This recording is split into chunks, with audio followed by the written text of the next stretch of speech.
Hey everybody, Shop Time with Dave back at you. Well, in preparing for this video, I came across some more bad news. So this video is going to take a turn from what I originally had planned, which was going to be reassembling the front of the motor. But to reassemble the front motor, I had to pull the front end off again. And when I did that, I found some issues.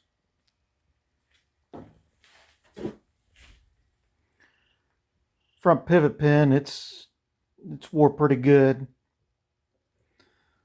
So we'll be making another one of those. And then we also discovered that we got quite a bit of slop in there. So that's going to have to be bored out and bushed. But before we can do any of that, we got to figure out how to disassemble this front axle. And then get it put on that mill table over there that's turned itself into a storage shelf instead of a working area. Let's see what we can do. All right, we got to try to get this on camera. So we got to pull these nuts off because they're retaining a pin holding these knuckles on. So this should be quite entertaining for you.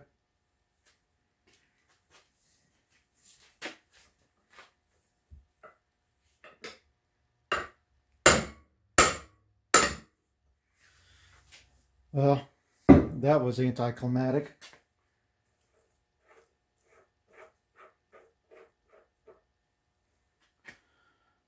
Oh, there's one. See if I can get the rest. I don't think we need to record that. I'm pretty sure you know what to expect. All right, now that those are out, this is if Kyle Christ is watching.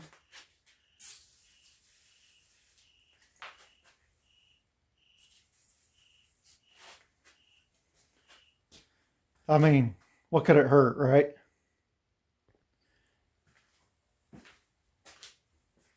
Somehow, I anticipate this is not going to go as well as the last time. We'll try it anyway.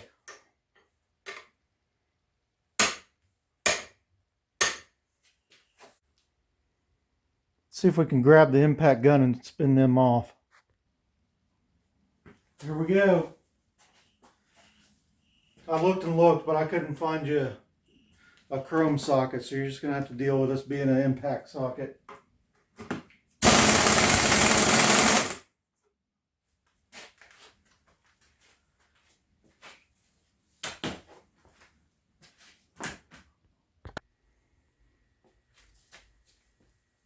Here we go.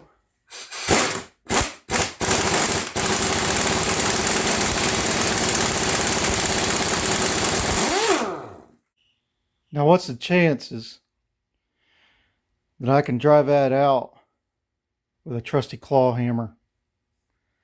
I mean, we got to fail sometime on this.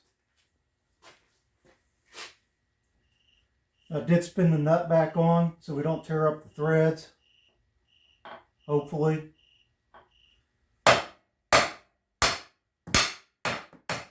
What do you know? The pin come loose.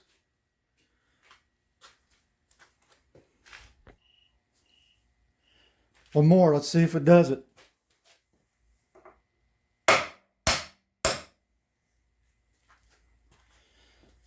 And boom goes the dynamite. Thought I'd show you these pins real quick. I thought it was interesting how they have a flat milled in them so they don't rotate in there. I assume, well, I'm pretty sure, being that I've already looked at the parts book, that there's a flat milled into the retainer pins or king pins inside of there, which those will need to be driven out next. And then the axle should be free. Now I'm not sure which way these pins come out, whether they go up or down. Maybe it can go either way.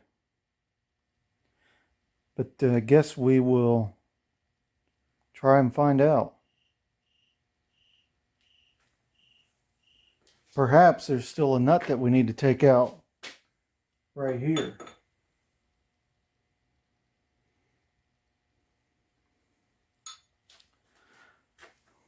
Let's give it a little tap and see what happens.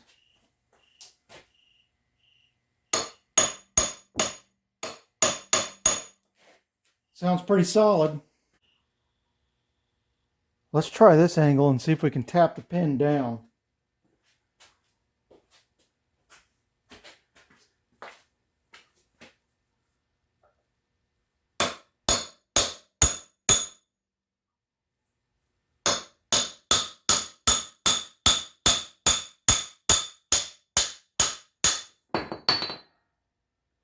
There's one.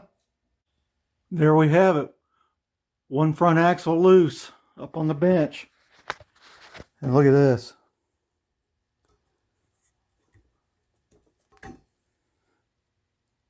I pull that bushing out by finger. Well, what's left of the bushing. This side doesn't look quite so bad. It's mostly just worn through the bushing.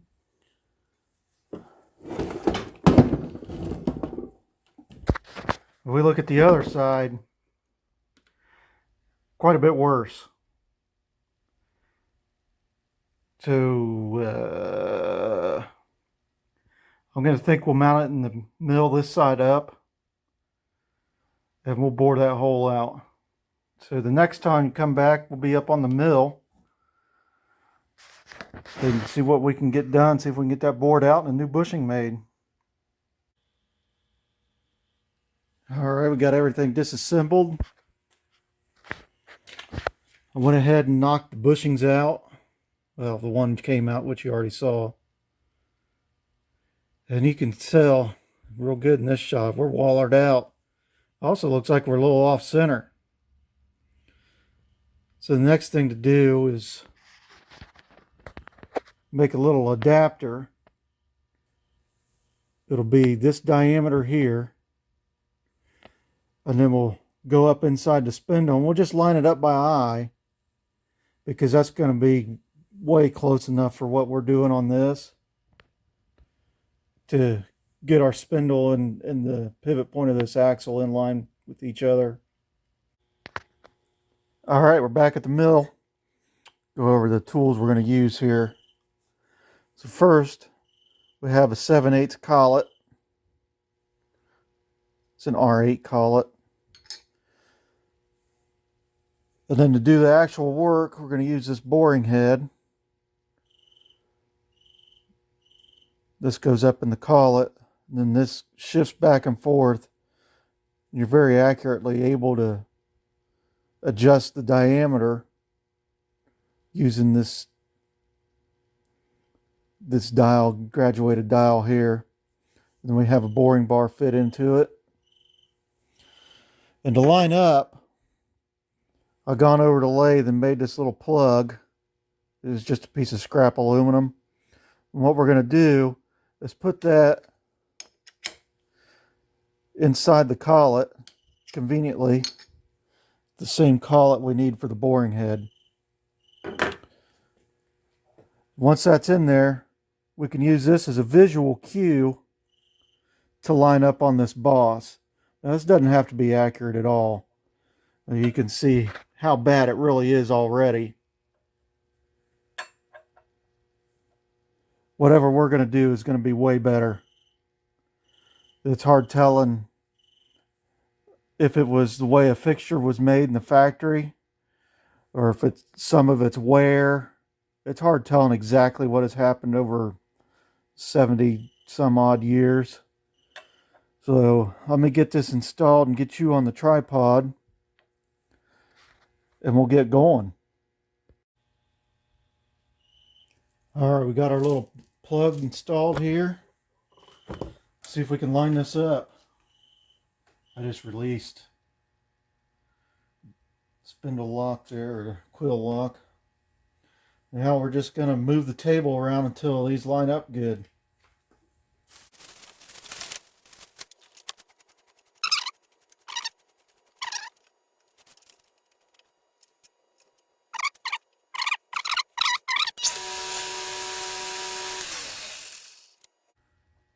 I think that's as good as we're going to get it. I'm going to lock the table now. That should keep it from moving. Next thing to do is go ahead and get the boring head installed.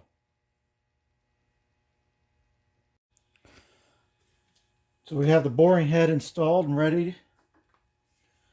We're in back gear. We're running about 135 RPM.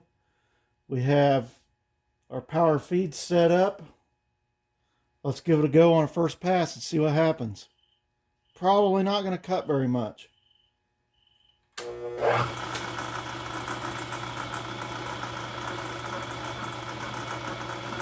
Engage. Now we play the waiting game.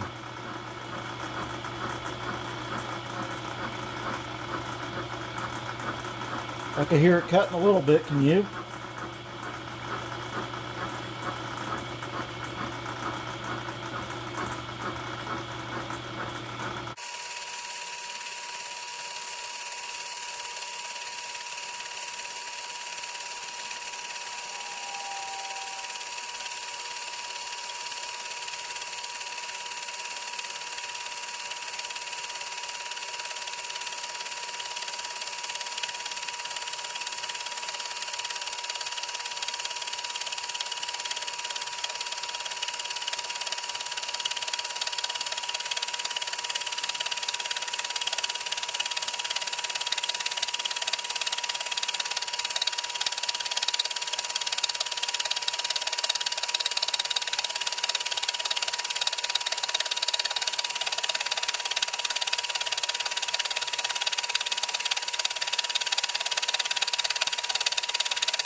Give it a try.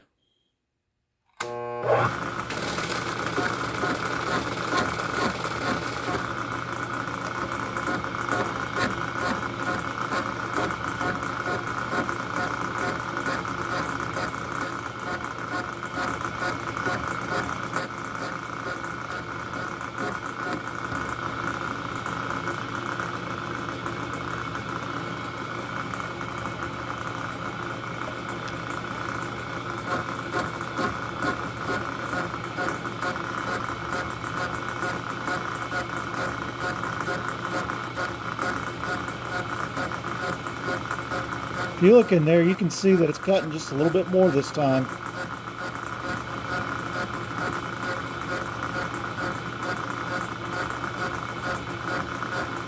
I think you get the idea what's going on, and I don't need to record this whole thing for you because it's going to be quite a long process. The first pass was 10 minutes. Thought I'd break in here for a second and give you an update. We're touching at least halfway around now. I did speed up the feed rate a little bit, making things go a little bit faster, not much. We're getting there, slowly but surely. Hey, don't call me Shirley.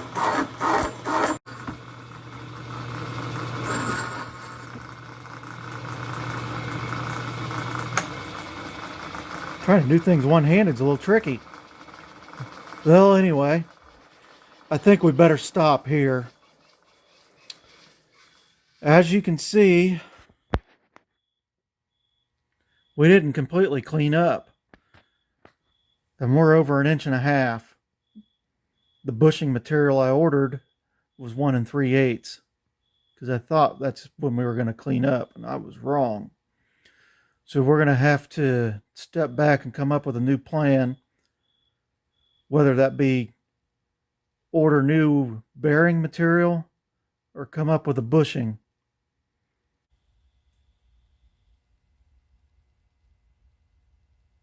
All right, so we're back.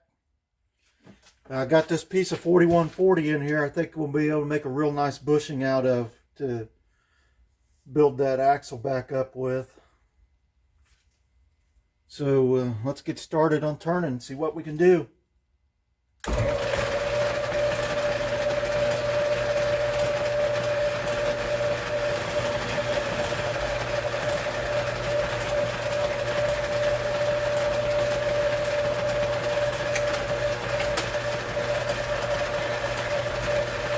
Start by facing off the end, make sure it's true.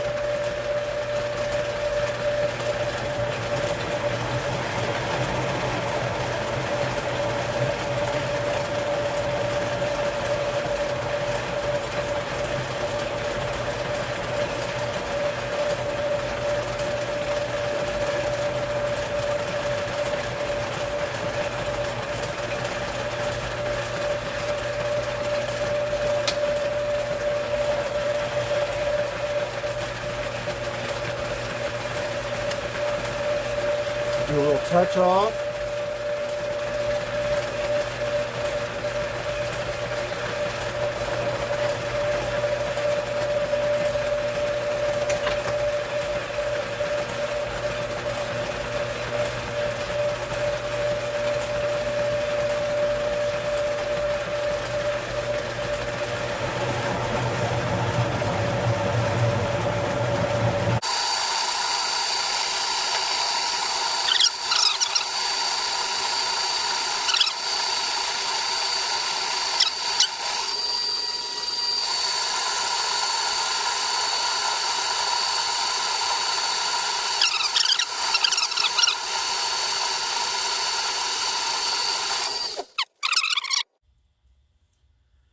Well, fellas, I screwed up. I was paying more attention into the camera than what I was where I was at on dimension. And we're actually about 5 thousandths too small on this. So I'm going to show you a little trick to bring it back up to a little bit bigger size. And what we did was we put the knurling tool in there, and that'll displace the material and make it expand out. So we need to slow the lathe down a little bit.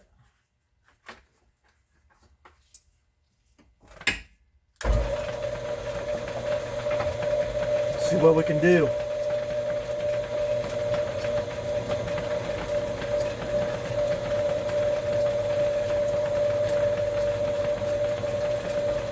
I'm putting an awful lot of pressure on this.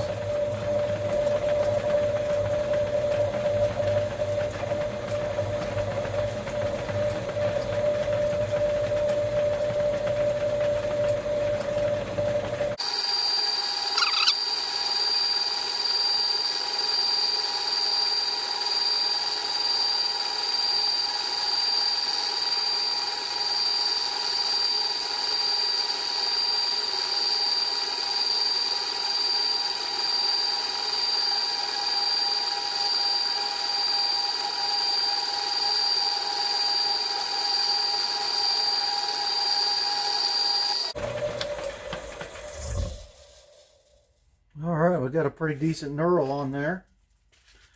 On to the next step. All right, so we got to drill this out and make room for a boring bar. We're going to see how well this works for us. We've got a 5/8 drill in here. Fortunately, this was already started, so we didn't need to center drill it. Let's see what happens. Throw a little oil in there.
I'm stepping it up to 1 inch to make this go a little bit faster, so I don't have to bore as much. Just giving you a view of what's going on there. Okay, we're back with the boring bar here.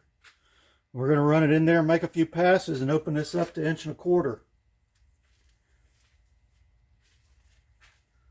First thing we'll do is come in and touch off, and then we'll make a little pass.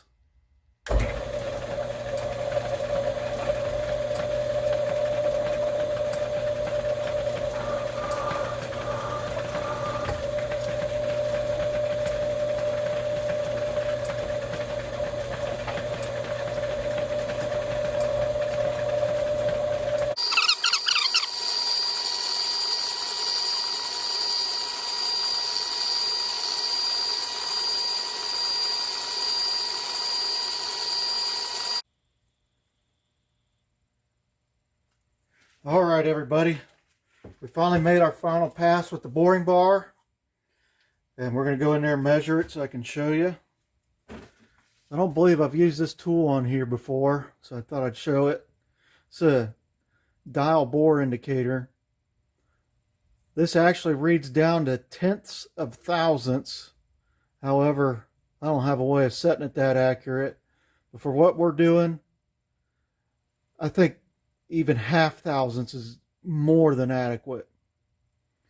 So this gauge is set for 1.25 inches. The 0 will indicate 0, and then our 1.25 inches is going to indicate here on the little 3. That's how I have it set with the micrometers. So we'll set it in there with the tool post in my way, so it makes it really hard. And if you can make that out,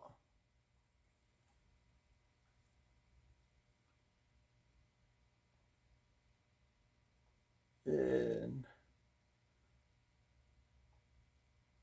these are a little tricky to use because they're so sensitive.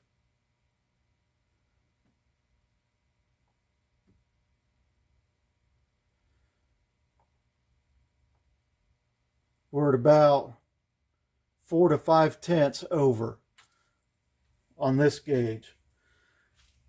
And as a little sanity check, sometimes we'll just go ahead and grab the calipers, which aren't nearly as accurate.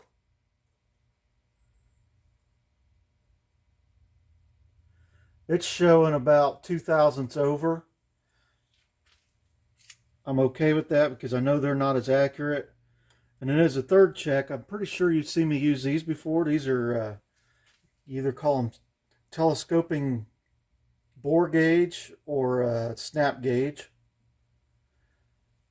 So I have it set to being locked right now. We'll slide it in there, unlock it, lock it again, and then just make a sweep across it. Now I know you won't be able to see the micrometers well enough. Then we just measure what we got off of there.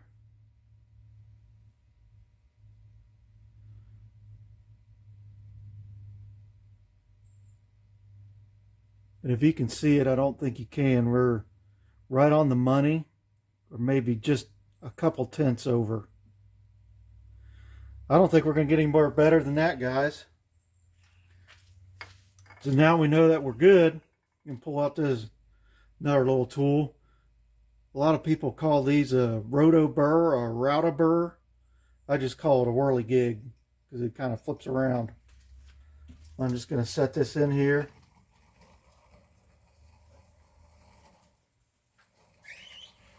Take off any burr that was left.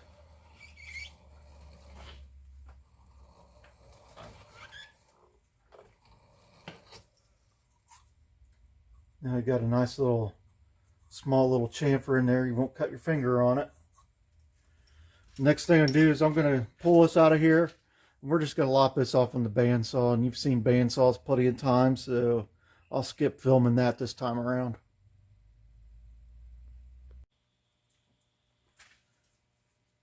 Back from the bandsaw, we got her lopped off. Now we need to bring her into length. I'm just going to toss her in. This doesn't have to be very accurate. We just want her to kind of look nice, even though it's never going to be seen.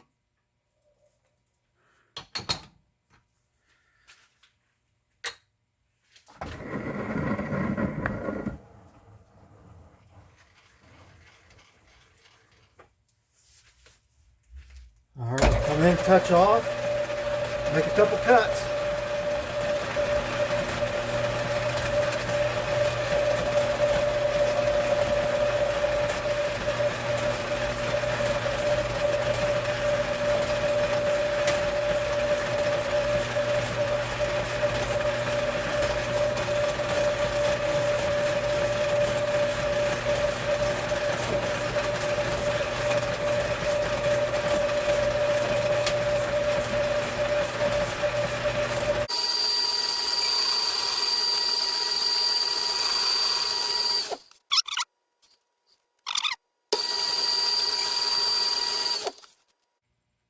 I think we're right where we want to be. Let's pop this tool out. And throw this tool in.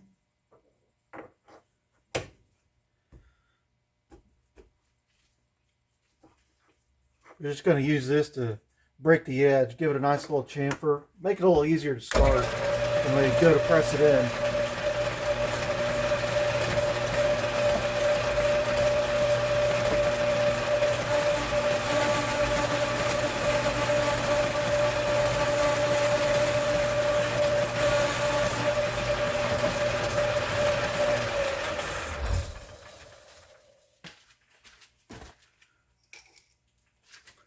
And then we'll grab our whirly gig, throw it in there.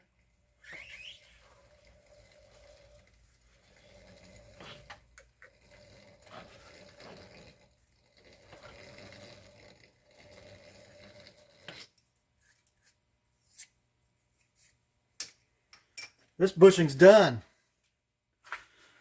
I don't think you need to watch me make the other bushing. It's going to be the same process. I'll just get it done and bring you back when we're ready for the next thing. Alright, we have this bushing to size now. And I wanted to mention that this is 932 bearing bronze, also known as SAE 660. And then I'm throwing this little tool in there. We're going to basically cut as coarse a thread as we possibly can to just make a little groove for the grease to flow through. So let's do that real quick.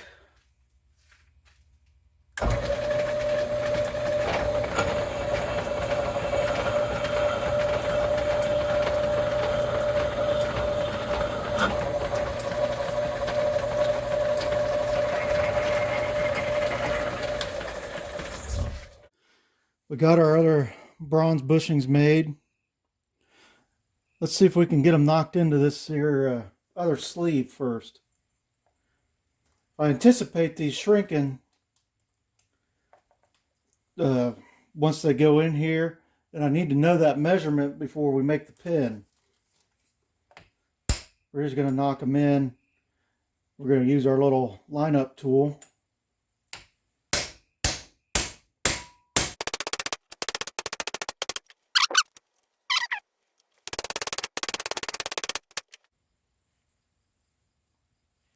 There's our bushings in a bushing.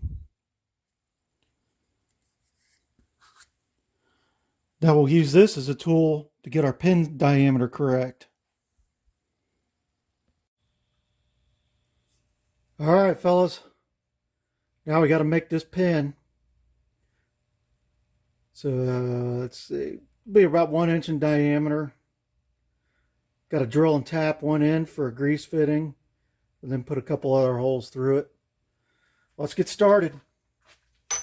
Start by turning Mr. Friend here 4140 down.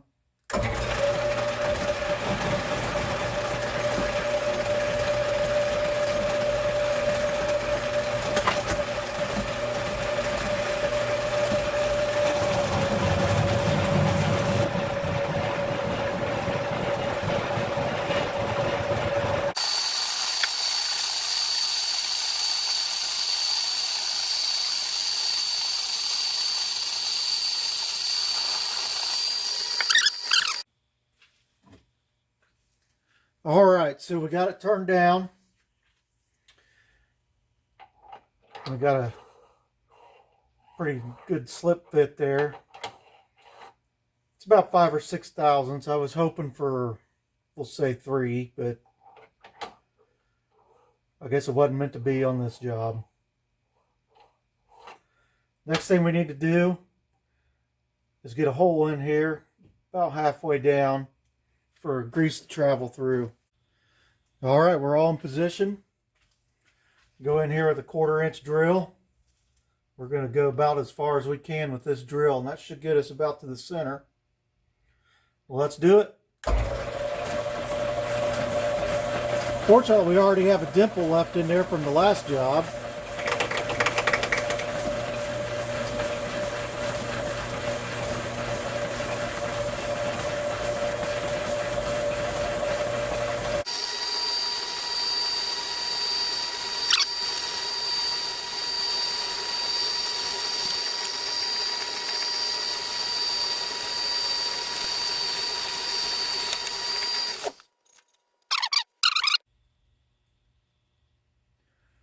So we got to the correct depth with the 1/4 inch drill. Now we have a letter Q drill. It's the tap drill size for an 1/8 pipe thread. So we only need to go in just a little ways with this one. So let's get it done.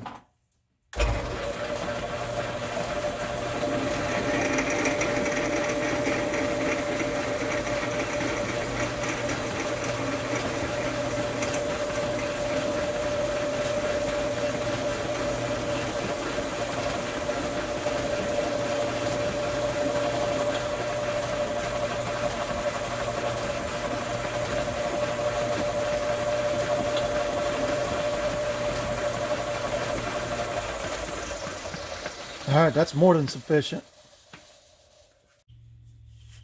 Our tap is in. Let's see what we can do with it.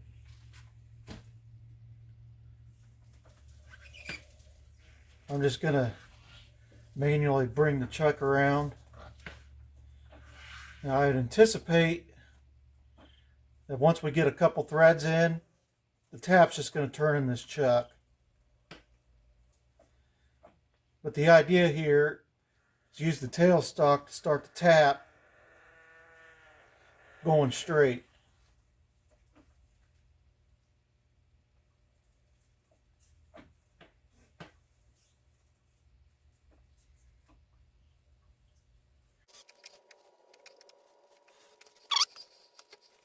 Yeah, we got some threads started in there. Alrighty.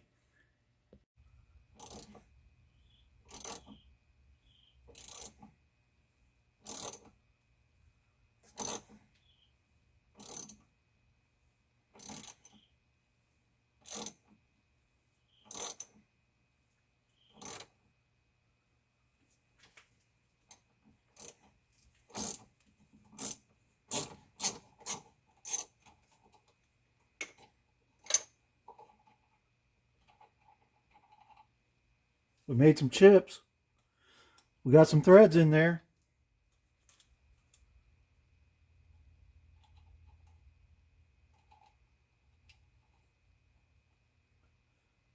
Let's go just a little deeper.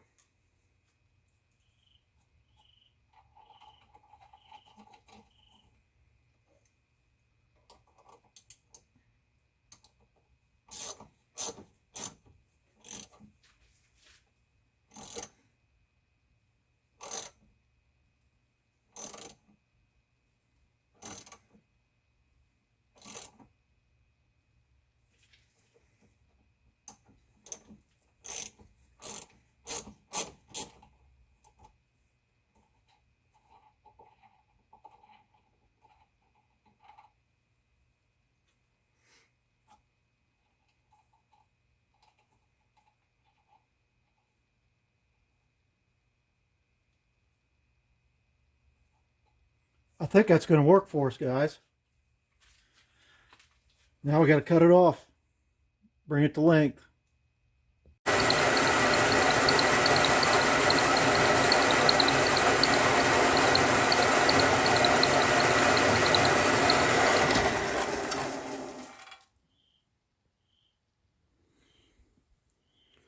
Now to finish it off. So this isn't very accurate or anything at all.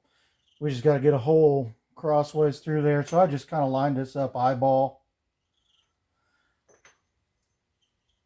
So let's see if we can get a hole started in there.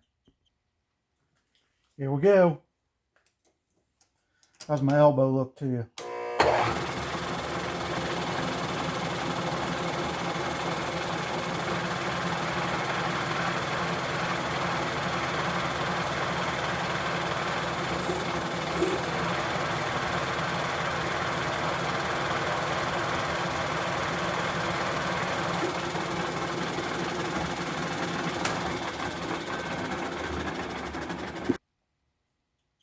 Here we go.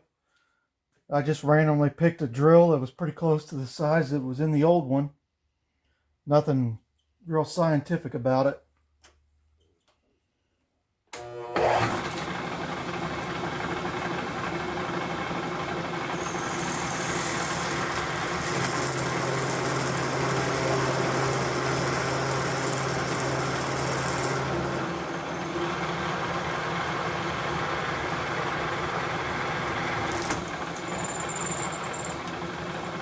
Now the original only had one hole. I'm going to go ahead and go all the way through just to let more grease, or give the grease a better chance of getting its way through.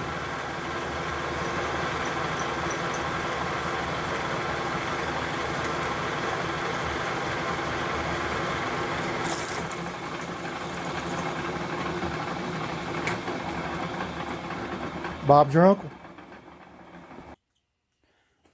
Same drill as last time. I'm just lining it up by eye. We got to put this 7/16 hole in for the retainer bolt.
We got some hot chips.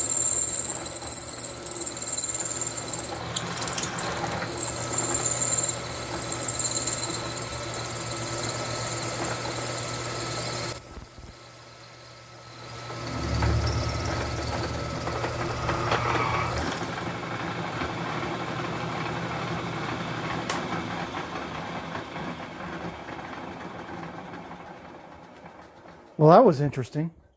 Guess we were going a little too fast. Got the tip of that drill kind of hot. I'm going to have to resharpen it.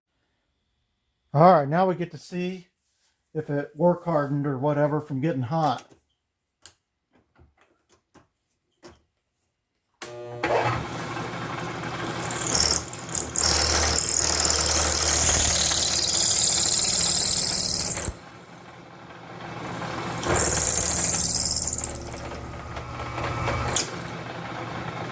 Sure did.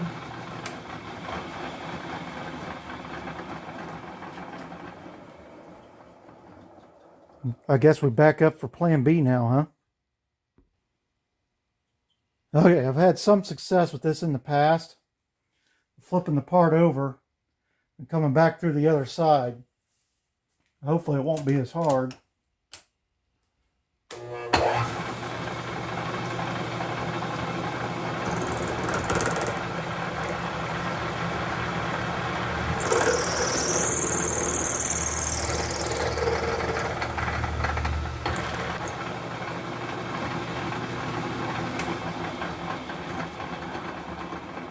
Well, we got through with the center drill.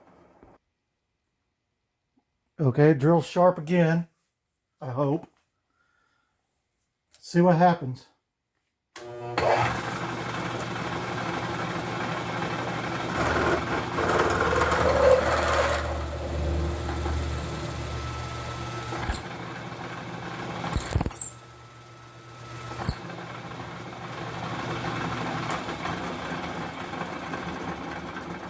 I think we got her pretty hard. Break time. Okay, fellas, we got through it. I did not video it because it was an experimental method I would never recommend. It was scary. It was hot. It was not Squatch 253 approved. Luke, if you're watching, I already put some grease in there so we didn't forget. How about we attempt some assembly? I think we ought to be able to tap this in since it was already undersized and we knurled it to oversize it. So I picked up a fresh tube of red Loctite. We'll smear some of that on here.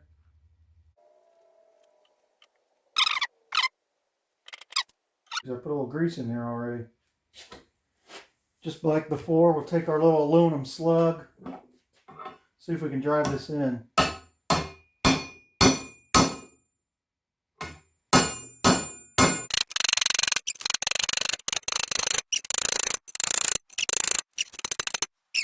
We're flush here. Got a little bit sticking over there. We're getting there on this job, guys.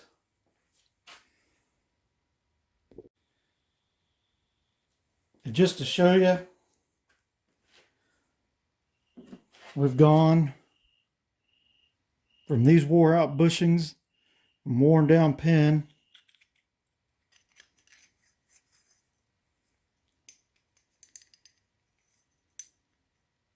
however much that is, it's a lot.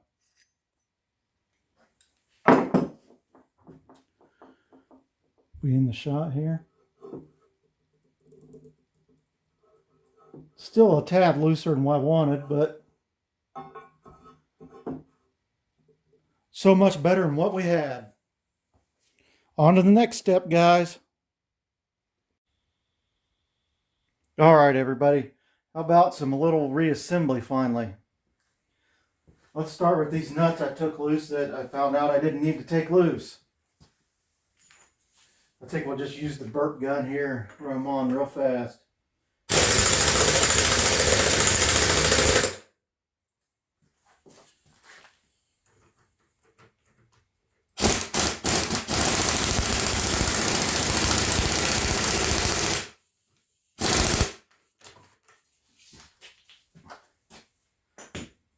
That's task one.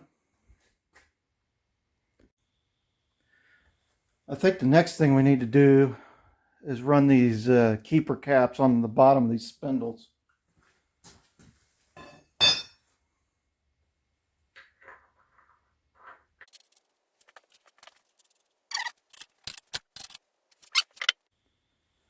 All right, before we move on, I wanted to mention this. I did go ahead and clean these pins up. And I think the reason why they came out a little bit hard was they were just coated in dried grease. They seem to slide in relatively easy now. And the other thing, we got two thrust washer spacers here. And they both go on the bottom down here. I did double check in the book to make sure because it seemed odd to me that there'd be two thrust washers on the bottom and none on the top. But the book confirmed it, so that's how we're going to do it. Well, let's see how clumsy this job goes. It's going to be awkward, I'm sure. If Luke Strasser or Kyle Christ is watching, I did go ahead and get some grease to start us out in there, and make sure that our grease fittings are opened up and taking grease. Let's see what happens.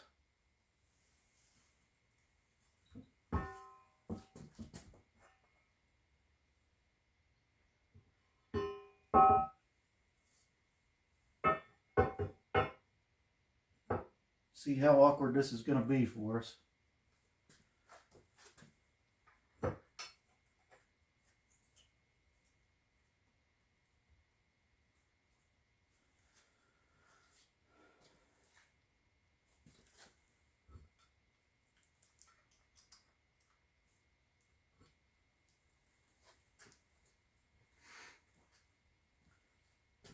We got to make sure that our pin lines up with this notch into these bolt holes.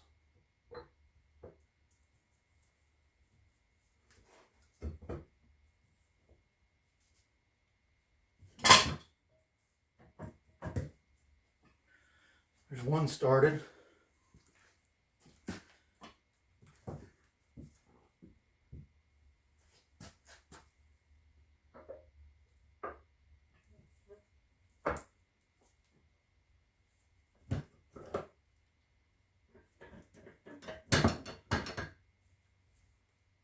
I think our thrust washers are playing a little havoc with us.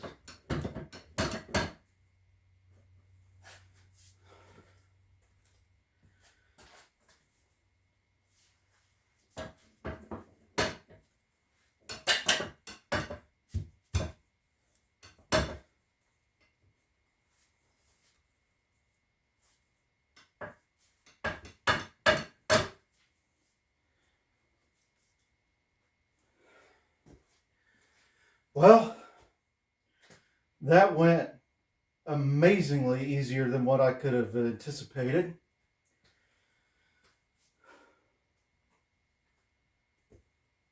Next step is get these little caps on.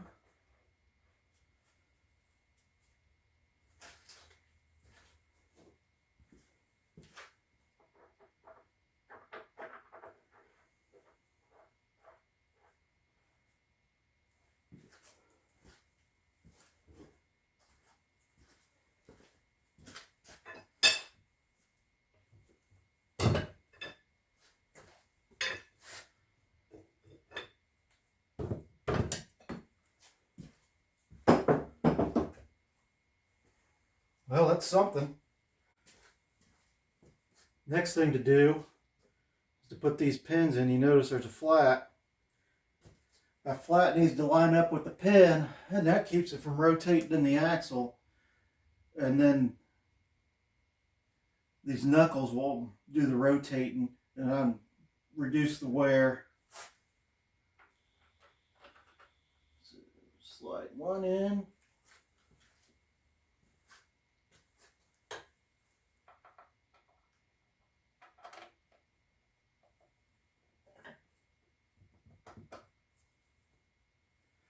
Slide the other one in. Give them a little tap.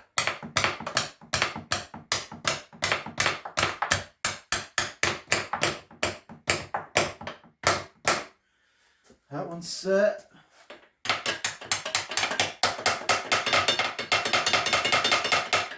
And that one's set. Grab our nut and split washer.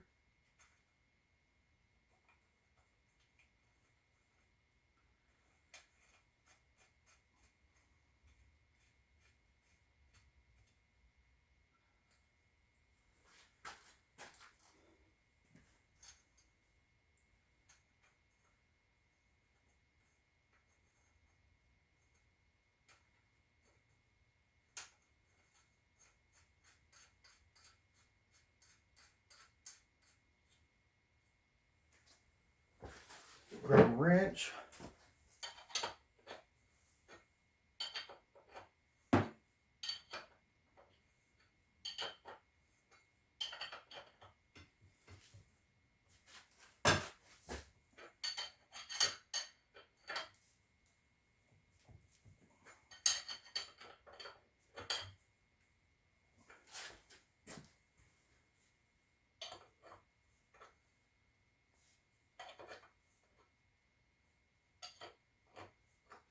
burr on this one.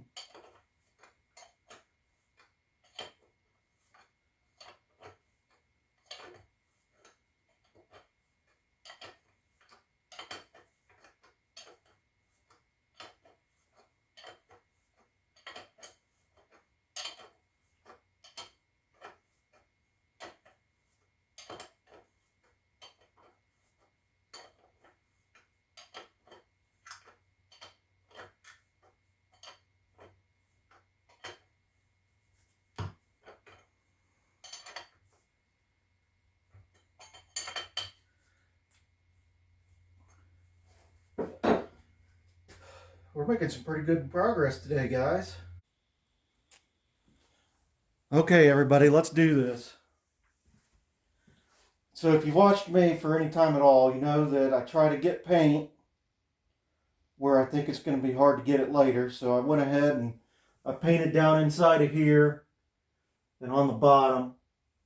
Later on, that'll be covered up with the radiator. You'll never be able to get in there. And then way up inside of this is going to be in there and you'll never be able to get paint into it. So I think that's taken care of sufficiently for our purpose. So we got to try to get this into here and then install our pivot pin. And for Luke Strasser, I gave her a good nice coating of grease to get it started. Let's see if it'll go in.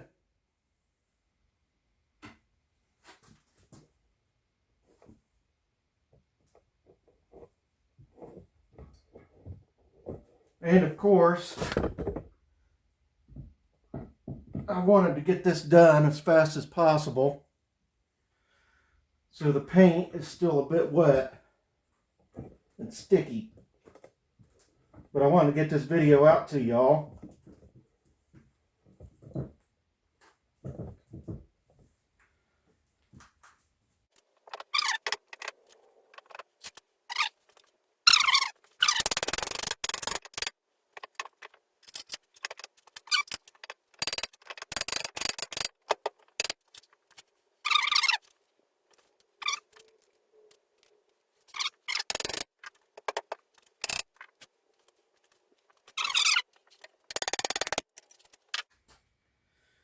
The pin is in.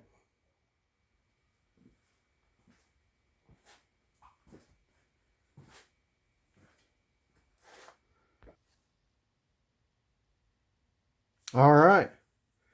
Now we just have a little retainer bolt to put in. If I can get it in the shot. There we go.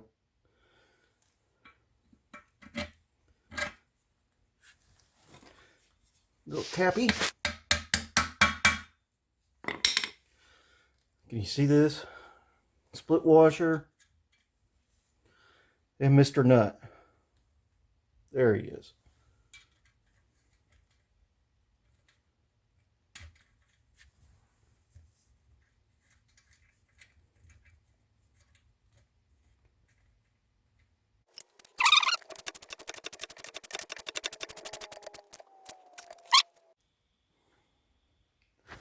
Well, we're going to have to start wrapping up this video here.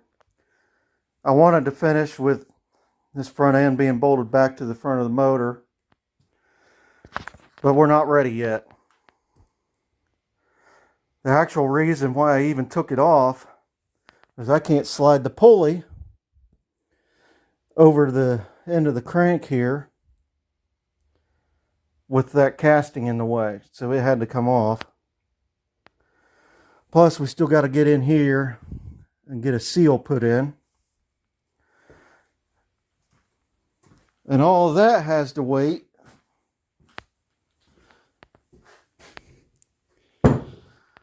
until I decide what to do about this. You'll notice a huge piece of the pulley is missing.